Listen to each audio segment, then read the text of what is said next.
ஒரு குருவிடம் செல்வந்தர் ஒரு கேள்வி கேட்டார். என் மனம் மிகவும் குழப்பத்தில் இருக்கிறது. என் பணியாட்கள் கூட எனக்கு உண்மையாக இல்லை. என் மனைவி, பிள்ளைகள் உட்பட உலகமே சுயநலக் கூட்டமாக உள்ளது. யாருமே சரியில்லை என்றார்.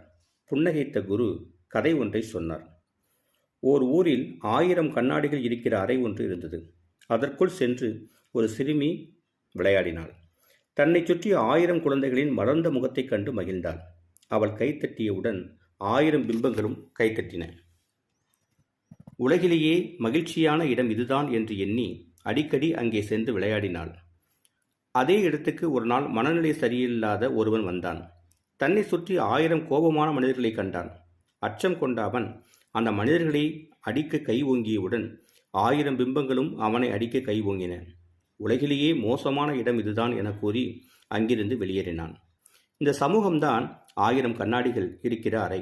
நாம் எதை வெளிப்படுத்துகிறோமோ அதையே சமூகம் பிரதிபலிக்கிறது. உன் மனதை குழந்தையைப் போல் வைத்திரு. உலகம் உனக்கு சொர்க்கமாக மாறும் என்றார் குரு. நன்றி.